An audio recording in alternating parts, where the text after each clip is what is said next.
Good morning my dear students. मैं हूं मुदिता और आप सभी का स्वागत है मुदिता आईएएस वॉरियर्स में।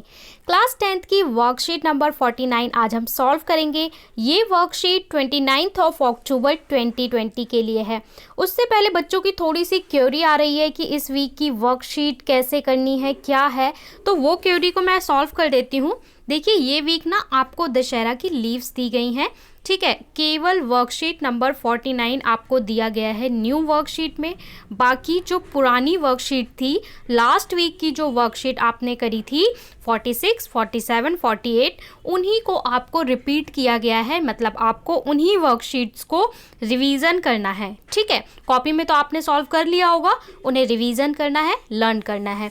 केवल वर्कशीट नंबर 49 आपको न्यू वर्कशीट सॉल्व करनी है, तो वही मैं आपके लिए सॉल्व करने के लिए लेके आई हूँ।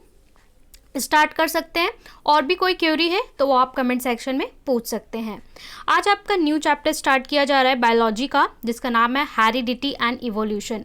थोड़ा सा ये जो चैप्टर है कॉन्सेप्चुअल है, मतलब आपको समझना पड़ेगा डीप।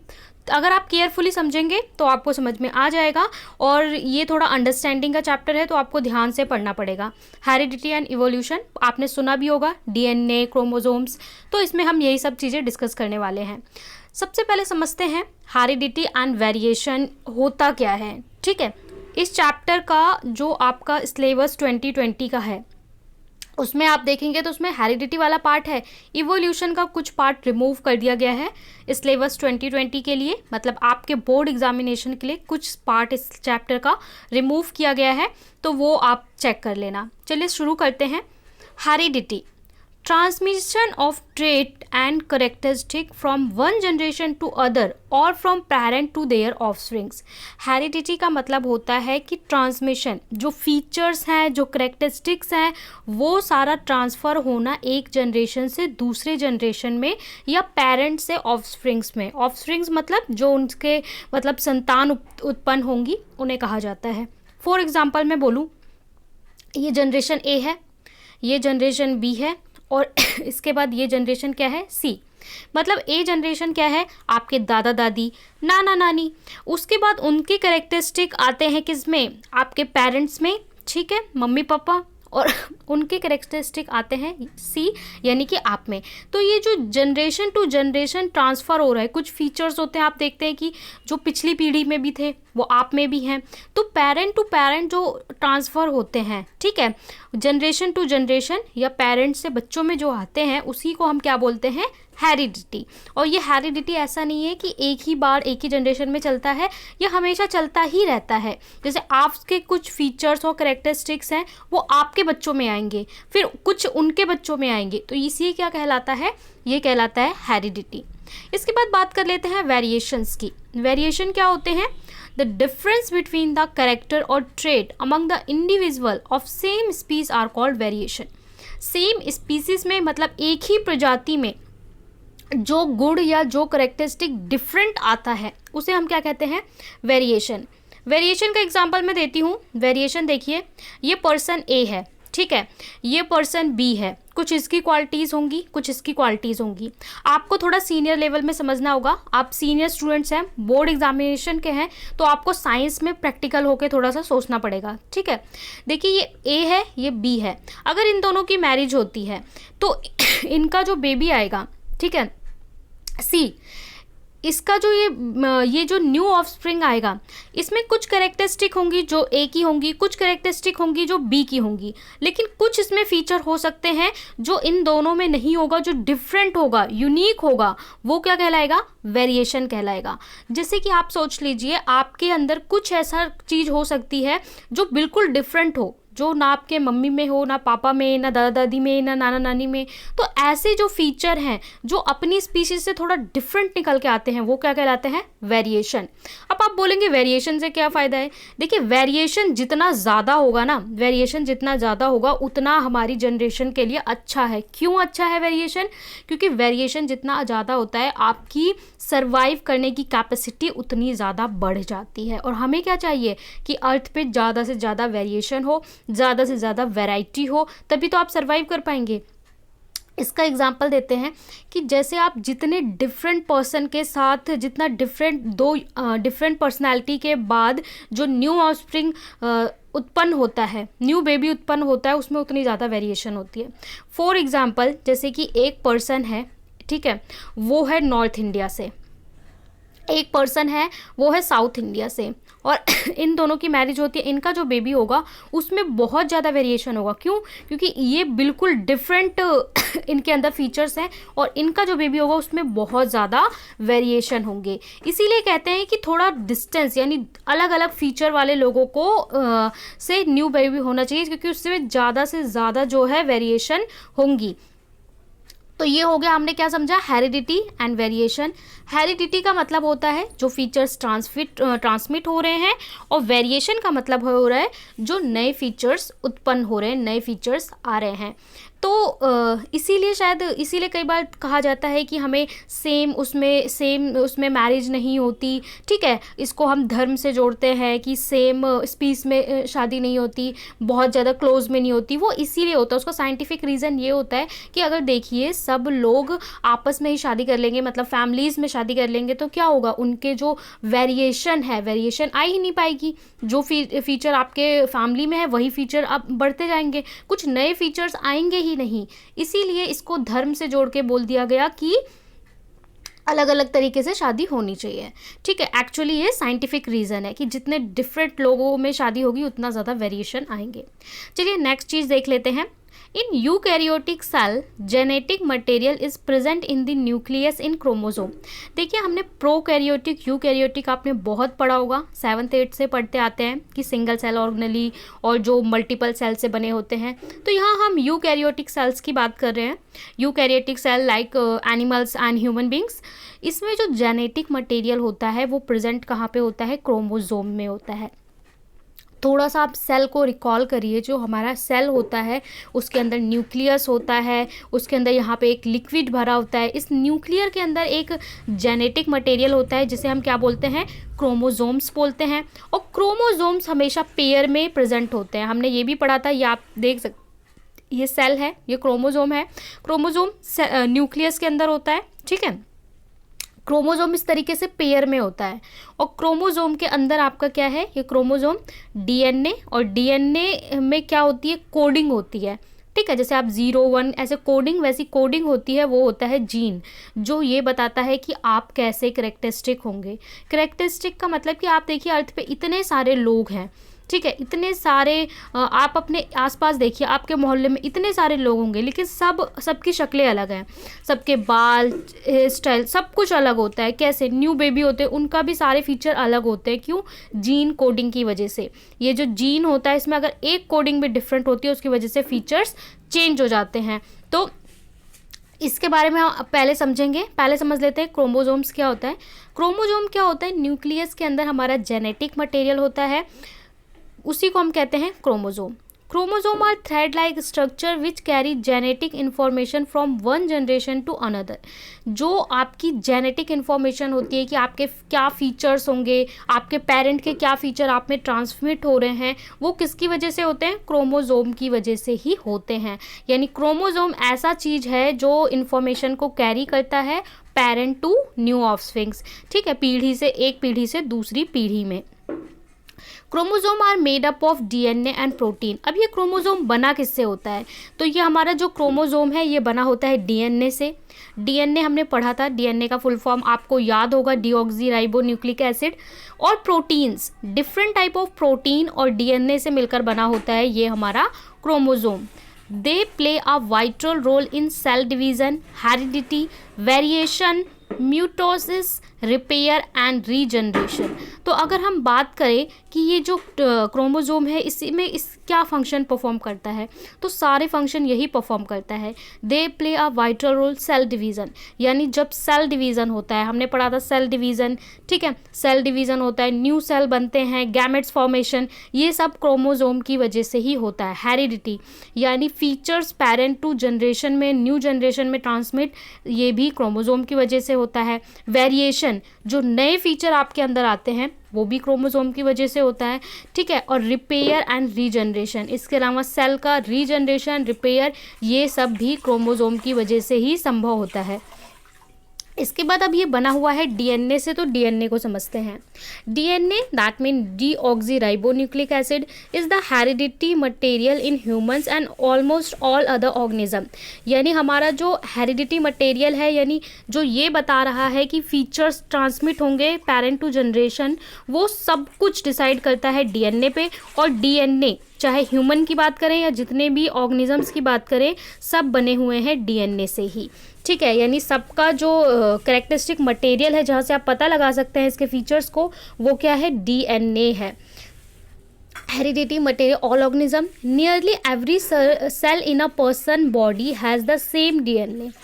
तो आपकी बॉडी में किसी भी सेल का अगर आप डीएनए चेक करोगे तो वो डीएनए सेम ही होगा। ऐसा नहीं होगा कि आपके जो बॉडी का सेल है हर सेल का डीएनए डिफरेंट होगा, ऐसा नहीं है। तो जो सेल का आपके बॉडी का डीएनए होगा वो सेम ही, सारा डीएनए आप कहीं से भी चेक करोगे वो सेम होगा। Most DNA is located in the cell nucleus. आपको डीएनए मिलेगा कहाँ से, न्यूक्लियस। यहाँ पे हम जितनी भी चीज़ों की बात कर रहे हैं वो सब आपको न्यूक्लियस में मिलेगा।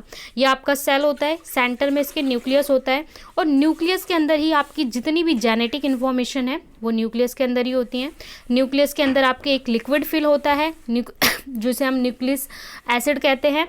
इसके अंदर आपका न्यूक्लियोल होता है। इसके साथ में आपका न्यूक्लियस के अंदर ही आपके क्रोमोसोम्स होते हैं जो पेयर में होते हैं और मूव करते हैं। और इसके अंदर ही हमारा जो क्रोमोसोम है वो बना होता है डीएनए से, ठीक है। DNA located in cell nucleus, but small amount of DNA can also be found in mitochondria. ज़्यादातर जो डीएनए है वो हमारा सेल में ही है, बट कुछ अमाउंट में डीएनए हमारा माइटोकॉन्ड्रिया में पाया जाता है। जब आपने क्लास 9th में सेल स्ट्रक्चर पढ़ा था वहाँ पे सारे ये ऑर्गेनेली के बारे में पढ़ा होगा। Mitochondria that's called a power house of cell. Mitochondria को कहा जाता है क्योंकि माइटोकॉन्ड्रिया में आपका स्टोरेज होता है एनर्जी का, ठीक है। तो माइटोकॉन्ड्रिया में भी कुछ अमाउंट में डीएनए प्रेजेंट होता है। A trait is a specific character of an organism. Trait can be determined by gene और द एनवायरनमेंट और more commonly interaction between them. Traits क्या है, स्पेसिफिक करेक्टरिस्टिक हैं ऑर्गेनिज्म के जो अकॉर्डिंग टू एनवायरनमेंट इंटरेक्ट करते हैं, ठीक है। तो ये कुछ टर्म्स थी जो आपको हेरिडिटी इवोल्यूशन पढ़ने के लिए समझने की ज़रूरत थी। ये आपको स्ट्रक्चर दिखाया हुआ है, या डीएनए का स्ट्रक्चर होता है, ठीक है। इस तरीके से राउंडेड दो पेयर होते हैं जो आपस में लिपटे होते हैं, ठीक है। और इसके अंदर ये जो दिखाया हुआ है ये क्या होता है, जीन कोडिंग होती है।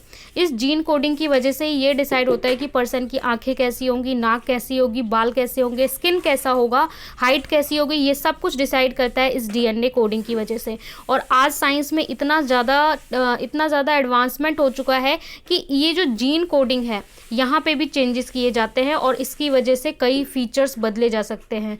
तो ये मतलब ट्रीटमेंट किया जा सकता है। बेसिकली इस पर स्टडी हुई है, ट्रीटमेंट लाइक कैंसर और बड़ी बीमारियों की ट्रीटमेंट के लिए यहाँ पे जीन कोडिंग पे रिसर्च हो रही है कि जीन कोडिंग को ही चेंज कर दिया जाए। अगर आप 11th-12th में साइंस लेते हैं तो इसको डीपली पढ़ेंगे। चलते हैं नेक्स्ट पे।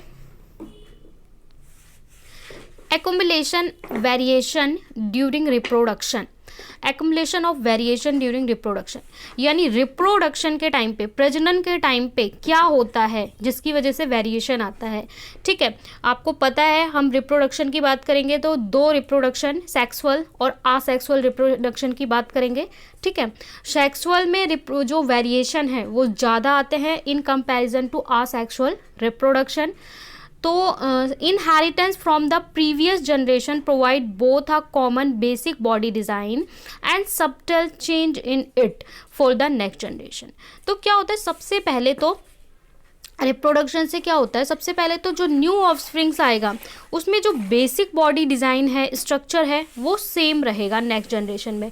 जैसे कि अगर हम ह्यूमन की बात करें तो हमारा एक बॉडी स्ट्रक्चर है कि भाई इसमें एक सर होगा, दो हाथ होंगे, दो पैर होंगे, आँख नाक, ठीक है। ये एक बॉडी स्ट्रक्चर है जो सबका सेम ही होगा। तो नेक्स्ट जनरेशन में भी ये बच्चे का और सबका सेम ही होगा। अब इसके अंदर जो क्वालिटी है, साइज़, कलर, वो डिफरेंट होंगे because of DNA. what would happen when this new generation in turn reproduce? The second generation will have difference they that inherited from one generation as well as newly created differences. यहाँ पे आपको थोड़ा सा figure को समझना होगा. देखिए यहाँ पे आपको दिखाया हुआ है ये जनरेशन, ठीक है, यहाँ पे ये न्यू लोग आए हैं और इसके बाद एक और जनरेशन दिखाई हुई है, ठीक है, कि ये आए हैं तो इनके ये फीचर हैं, ये आए हैं तो इसमें देखिए कुछ फीचर चेंज भी आ रहे हैं. तो वही समझाने की कोशिश की जा रही है. What situation if a single individual reproduce as happen in asexual reproduction. अगर एक सिंगल इंडिविजुअल रिप्रोडक्शन कर रहा है तो उसे हम क्या बोलते हैं? आसेक्सुअल रिप्रोडक्शन बोलते हैं. जैसे आपने पढ़ा होगा कि जो सिंगल सेल ऑर्गेनेली जैसे अमीबा वगैरह होता है वहाँ पे आसेक्सुअल रिप्रोडक्शन होता है. मतलब एक ही सेल है वो ही अपने आप से नया सेल रिप्रोड्यूस कर रहा है, न्यू जनरेशन को जन्म दे रहा है. मतलब उसमें एक ही पर्सन की ज़रूरत है, एक ही इंसान की, एक ही मतलब ऑर्गेनिज्म की ज़रूरत है, ठीक है. In a bacteria divides that the result to divide again for 4 divide bacteria generated would be vary. तो इसका मतलब क्या होता है कि देखिए ये एक सेल है, इससे इसने 2 बना दिए, अब इससे इसने 4 बना दिए, ठीक है, 2 इससे 2 इससे. तो ये क्या होगा? एक ही सेल है, एक ही ऑर्गेनिज्म है, वो अपने में से ही ब्रेक करके न्यू ऑफस्प्रिंग्स को बना रहा है, न्यू जनरेशन को बना रहा है. ये कहलाता है asexual reproduction.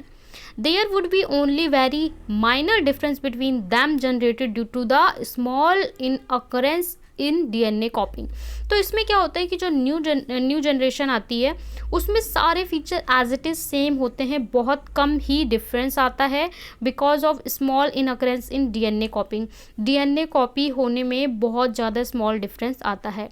However, if sexual reproduction is involved even greater diversity will be generated. लेकिन जहाँ सेक्सुअल रिप्रोडक्शन होता है वहाँ पे बहुत ज़्यादा डाइवर्सिटी, बहुत ज़्यादा वेरिएशन आता है. सेक्सुअल रिप्रोडक्शन जहाँ पे बच्चे को जन्म देने के लिए, न्यू जनरेशन को जन्म देने के लिए 2 की ज़रूरत पड़ती है, 2 आइडेंटिटी की ज़रूरत पड़ती है, एक A एक B. उसके बाद इनका जो न्यू जनरेशन आएगा वो C आएगा. तो ऐसे सिचुएशन में जो वेरिएशन आता है वो बहुत ज़्यादा वेरिएशन आता है.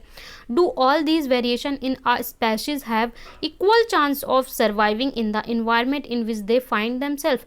अब आपसे पूछ रहे हैं कि देखिए हमने क्या किया, एक बार जो बच्चा है वो सेक्सुअल रिप्रोडक्शन वाली जनरेशन को ले लिया और एक बार असेक्सुअल एक से ही नए 2 बने हैं, सेक्सुअल 2 लोगों से मिलकर एक बना है. तो बोल रहे हैं कि हमने इस जनरेशन को लिया और इस जनरेशन को भी लिया, क्या दोनों सर्वाइव कर पाएंगे इस इन्वायरमेंट में? उसका चांस सेम होगा? थोड़ा सा आपको सोच के बताना है. देखिए कोई भी न्यू जनरेशन आती है वो एनवायरनमेंट में कैसे सर्वाइव कर पाती है, उसके नेचर सब चीज़ ज़रूरी नहीं है सर्वाइव कर पाएगी तभी वो नेक्स्ट जनरेशन को आगे ला पाएगी. तो पूछ रहे हैं क्या दोनों में ही सेम सर्वाइवल होगा? ऑब्वियसली नॉट, जी नहीं. Depending on the nature of variation different individual would have different kind of advantage. तो अलग अलग एनवायरनमेंट के अकॉर्डिंग अलग अलग को अलग अलग तरीके का एडवांटेज मिलता है. Bacteria that can with stand heat with survive better in a heat wave. जो बैक्टीरिया हैं वो हीट में सर्वाइव कर पाते हैं तो वो हीट वेव में ज़्यादा अच्छे से सर्वाइव कर पाएंगे. सब variation do not help the organism to adjust in change in the environment. कुछ ऐसे ऑर्गेनिज्म होते हैं जो एनवायरनमेंट चेंज में सर्वाइव नहीं कर पाते, कि जैसे कि टेम्परेचर उसकी पहली जनरेशन थी वो सर्वाइव कर गई, अचानक से टेम्परेचर बहुत ज़्यादा राइज हो जाता है तो नेक्स्ट जनरेशन सर्वाइव नहीं कर पाएगी. Environment and they may not be die because of exist. तो ये डाई हो जाएंगे, नहीं एग्जिस्ट कर पाएंगे. ठीक है, तो ये आपको कुछ चीज़ें समझाई गई हैं. आगे इसमें आप और भी बहुत इंटरेस्टिंग चीज़ पढ़ेंगे. हेरिडिटी इवोल्यूशन अगर आप पढ़ते तो आपको बहुत मज़ा आएगा. अब आपसे 2 क्वेश्चंस पूछे गए हैं, ठीक है. पहले में आपको डिफाइन करना है हेरिडिटी क्या होता है, वेरिएशंस क्या होते हैं, डीएनए, क्रोमोसोम, ई में trait and gene. Second question आपको दिया है if a trait a exist in 10% of a population. जो ट्रेट है वो ए, ठीक है, ए पॉपुलेशन में एग्जिस्ट करता है 10% of asexual reproduction species. Asexual reproduction species है and a trait B exist. Trait B है वो 60% सेम पॉपुलेशन में 60% है. Which trait likely to be have arisen earlier. तो किस में कौन जल्दी समाप्त होगा? ठीक है, वो आपको बताना है। चलिए सॉल्यूशन डिस्कस कर लेते हैं।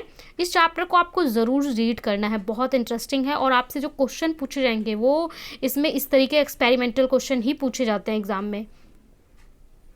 पहला क्वेश्चन बोला है let us practice. Let us practice में आपको डिफाइन करना है।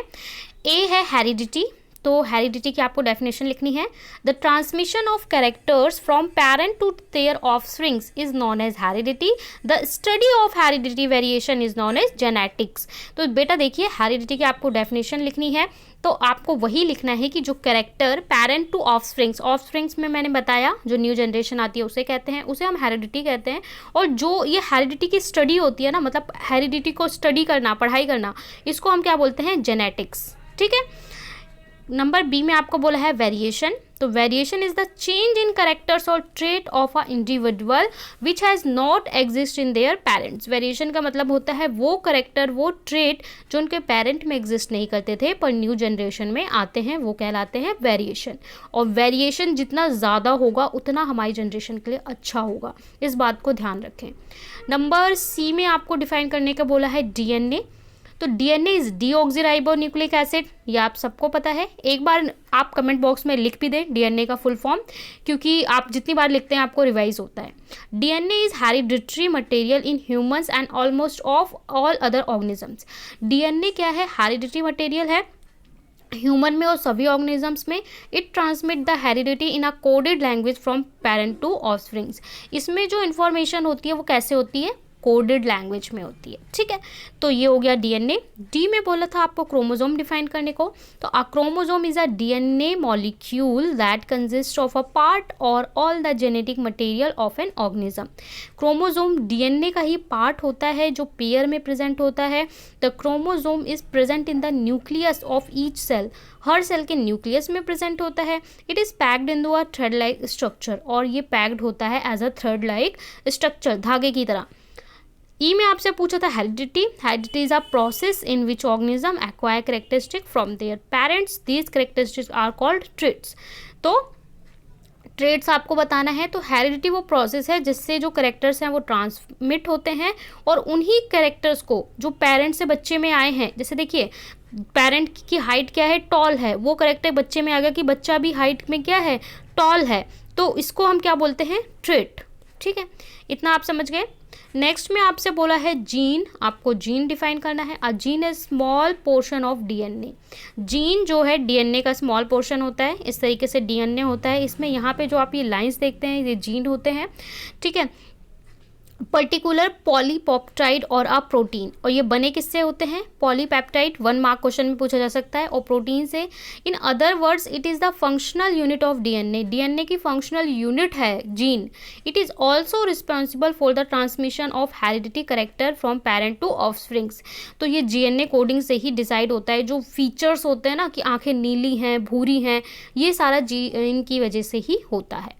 अब क्वेश्चन नंबर 2 में आपसे बोला है if a trait a exist in 10% of population of an asexually reproduction species and a trait B exists in 60% of the same population, which trait is likely to have arisen earlier? कौन सा trait earlier arisen होगा, ये आपको बताना है। चलिए देख लेते हैं। Trait B is likely to have arisen earlier. Trait B है वो अराइज अर्लियर होगा। In asexual reproduction cell division results in creation of similar cells with identical copy of DNA. Asexual reproduction में क्या होता है? न्यू जो offsprings बनते हैं उसमें सिमिलर यानी डीएनए कॉपिंग होती है, मतलब same as it is same copy बनते हैं, जैसे फोटो कॉपी होते हैं ना वैसे ही बनते हैं। Therefore in such species a trait may come into existence in some number due to sudden mutation induced by the environmental factors. तो ऐसे में क्या होता है, जो एग्जिस्टेंस है वो एग्जिस्टेंस सेम होता है। This newly induced trait in some number of species in them inherited by future generation. Such organism is replication over a period of time. ठीक है, एक पीरियड के बाद सेम वो रिपीट होते हैं। So it but nature for a trait B likely to have been replicating and trait for a long period then 10% of population with trait A. तो इसकी वजह से ये ट्रेट ए केवल 10% है, ये 60% है, इसलिए ये रिपीट होगा। ट्रेट बी पहले अराइज हो जाएगा। तो ये आपका आंसर नंबर 2 कंप्लीट हो गया। स्क्रीनशॉट ले सकते हैं आप, ठीक है। इसका भी सारे सॉल्यूशन आपको टेलीग्राम पे प्रोवाइड करा दिए जाएंगे, वहाँ से भी आप कर सकते हैं। यहाँ पे वर्कशीट नंबर 49 हमने सॉल्व कर ली है। आई होप आपको समझ में आया होगा, मज़ा आया होगा।